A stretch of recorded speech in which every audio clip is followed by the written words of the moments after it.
Hi everyone, I'm Cheryl Butler, and you're listening to the Mighty Mommy's Quick and Dirty Tips podcast, which will help make your life as a parent a little bit easier and a lot more fun. Welcome! Today's episode is number 372, 6 ways to tell if your child is actually sick or faking it, because most of us parents have been in this boat at one time or another. It happens to nearly every parent throughout the school year, waking up to a child who just isn't feeling well enough to get out of bed and go to school. It might be a really bad stomach ache, or it could be a sore throat where there's just no way he can swallow comfortably and concentrate on the math and spelling lessons that day. Then there are those sudden body aches that arrive during the night, the ones that usually accompany an oncoming flu or virus. You say to yourself, he was perfectly fine last night when he was racing around like a speedy sports car and never mentioned anything about a stomach issue as he wolfed down 2 helpings of lasagna and ice cream for dessert. On the other hand, you really don't want to take the chance of sticking him on the bus and heading off to your jam-packed day of meetings and appointments in case he really is going to start throwing up the second he gets into school. Though it's going to wreak havoc on your work schedule, you're now faced with making the decision on sending him to school with the hopes his stomach will feel much better once he gets there, or keeping him home and letting him rest comfortably on the couch while watching his favorite TV programs.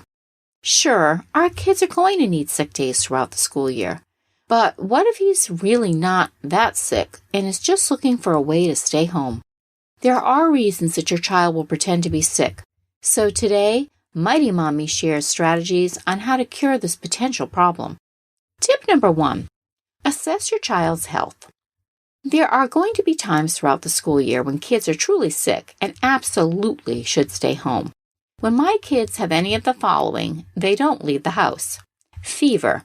If one of my kids is running a fever, they're homebound. Vomiting and diarrhea are also 2 more symptoms that I never take lightly.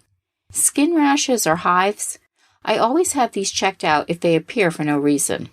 Red eyes that are accompanied by drainage or crusting can be a sign of conjunctivitis, also known as pink eye. When in doubt, definitely see your doctor. Dare I mention it? Head lice or scabies.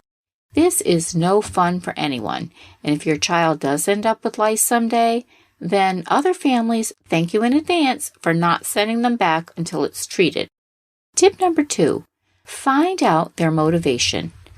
When one of my kids wakes up unexpectedly, too sick to go to school, or gets up and eats breakfast and then all of a sudden come down with a sudden stomachache, I usually get a sense that something more is going on.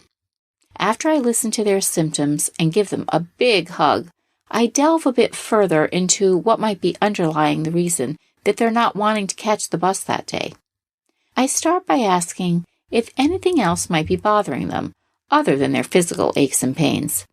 Often the illness may coincide with a certain activity or subject in school that's really giving them the pain. One such reason that kids pretend to be sick is because they're being bullied.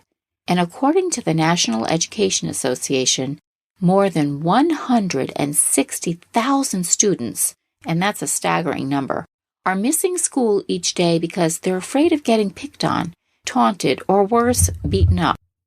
One of these students could be your child. John Wiedenheft, clinical director at Associated Counseling Professionals in Hartford, Connecticut, reminds parents that a child's behavior seems to indicate there's something bothering them that might be very difficult to talk about. He advises that parents reach out to older children and teens by saying something like, "Your behavior seems to indicate there's something that's troubling you. How can I help?" In fact, one of Wiedenheft's psychology professors stated that you should ignore the child's words and instead watch the behavior. That advice works especially well in dealing with children, he said. So, if you aren't quite so sure that your child's sick symptoms are real or not, tune into how they're behaving to see if something seems off. If so, address it immediately with a heartfelt one-on-one conversation with your child to see if you can get to the root of the problem. Tip number 3, have rules for a sick day. Kids who are truly not feeling well need their rest to recover and get healthy. Laying low in bed for the majority of the day without extra activities and privileges is just what the doctor ordered. In our house, this means no playing video games, no Netflix or other sources of visual entertainment, no playing on iPods and laptops throughout the day, and adhering to a very limited diet, and of course, no going outside or interacting socially with friends during or after school, or doing anything strenuous that could get in the way of their fast healing.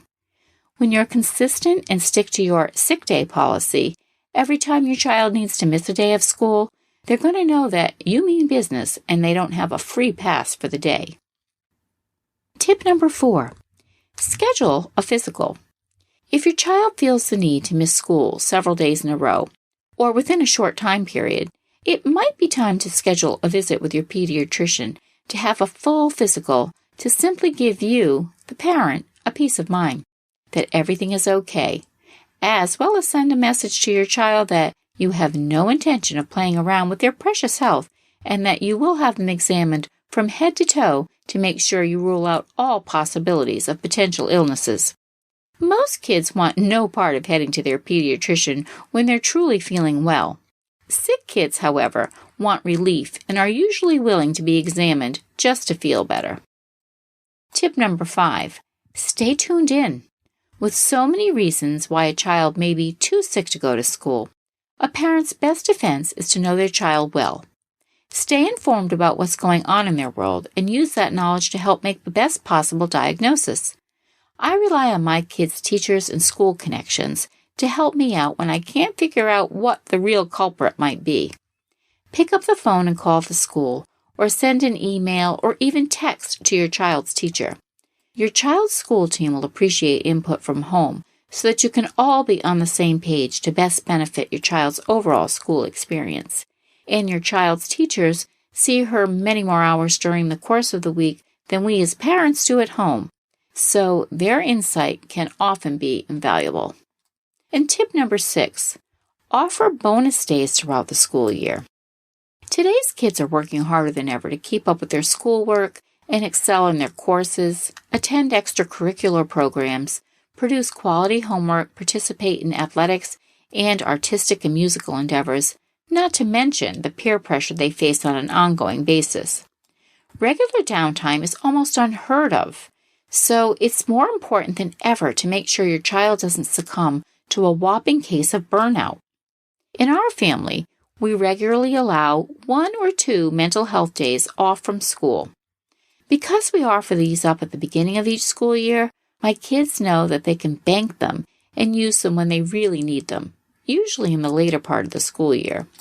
These bonus days have served our family well because my kids know that they have to use them wisely, and it also acknowledges their need to have some time to de-stress a couple times during the school year without having to orchestrate a lot of random physical excuses to get a day off. So how do you deal with a child who is faking an illness to stay home from school? Share your thoughts in the comments section at quickanddirtytips.com/mighty-mommy or post your ideas on the Mighty Mommy Facebook page.